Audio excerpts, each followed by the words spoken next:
It's Grace. Thanks so much for tuning in. Today we're going to be talking about minimalism. This is the third in our three-part mini-series um, called Save Your Time and Your Money. So for those of you just tuning in for the first time, just wanted to kind of go over what we've been doing. And so I really like talking about finance. I like talking about ways to save money. And so I dedicated a YouTube channel to that. When I talk to people about how much money they can save and how different things that they could do, a lot of times the very first thing they say is, oh yeah, but I don't have time. So that's the idea for the mini series is born out of that, just that you don't have to spend more time to save more money. It's not always like that. Sometimes you can save both. So our first two videos, we had one about automation and we had one about planning ahead. I'll link those in the description below. And let's go ahead and talk about minimalism.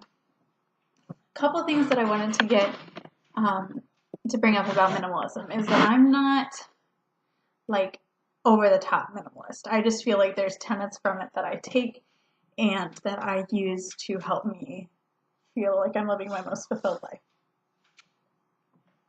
So for instance, I like having certain things. I have a lot of books and I'm not about to get rid of all my books. I love them. I'm a reader and I read books and I think that it's great to have them around.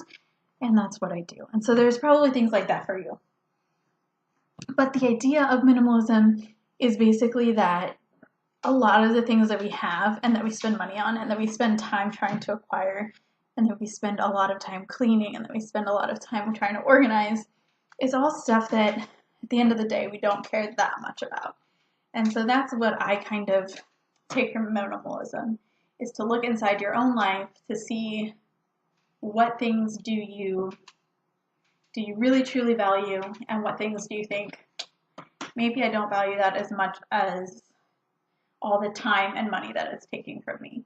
And so I'm also not necessarily a huge advocate of just wholesale throwing all your stuff out as soon as you realize that it's not like the best, most perfect thing, because it can cost money to replace it. And also, it's easier to do if you do it gradually. So I'll give a couple examples from my life, and then at the end I'll give you some tips on how you can look through your own life and see what you might, how you might incorporate minimalism into your life.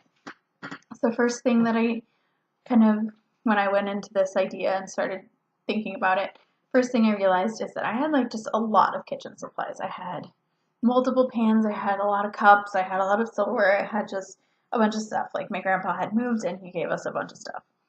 And I didn't really need all of it. And it meant that I would leave the dishes longer, and I would you'd have to reorganize the cupboards in very specific ways to get it to all fit, and slam the door closed really quick so that it would all fit. You've all seen that.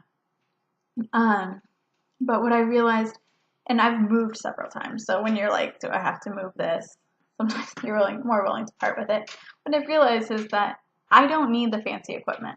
I don't need 10 plates. We have 2 of us here, so we have 2 plates. We have 2 bowls, 2 plates.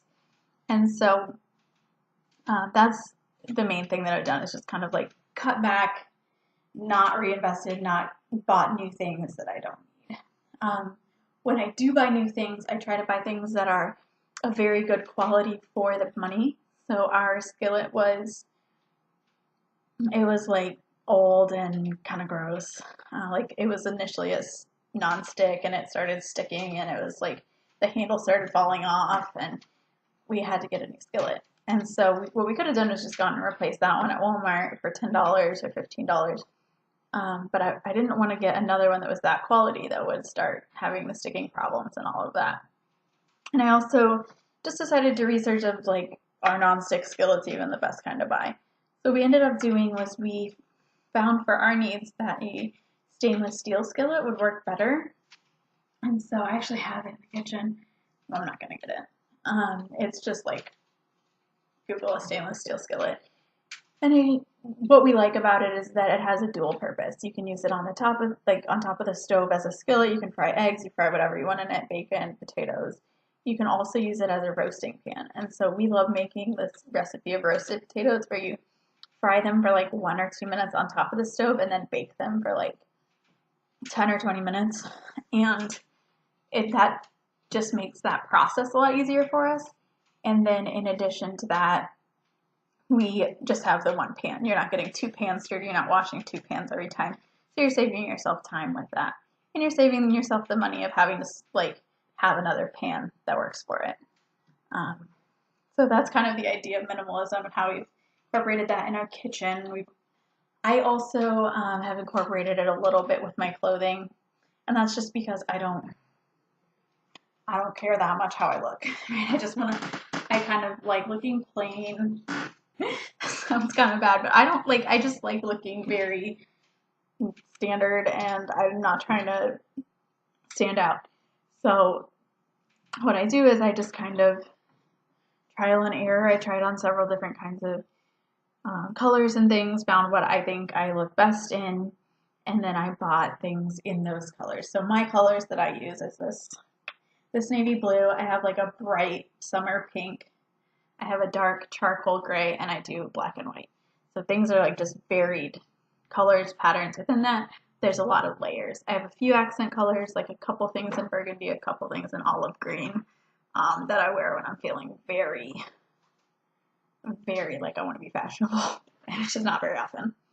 And so that's how we did it. And so what I do is then when I get rid of clothing, I don't necessarily go out and buy new stuff because I realize that I had too much and I don't want to continue shopping. I don't want to keep getting new things because I can just use what I have until it's used up, until it has holes, until I need to donate it, and then I can get rid of it and feel comfortable.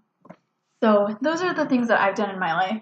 Like I said, I wanted to give you some ideas of how you might apply this in your life. So if you really need all your kitchen supplies because you are super great at baking and it's a super great hobby for you or whatever, that's great. If you really are a super huge fashionista and need to not minimize in that way, that's great.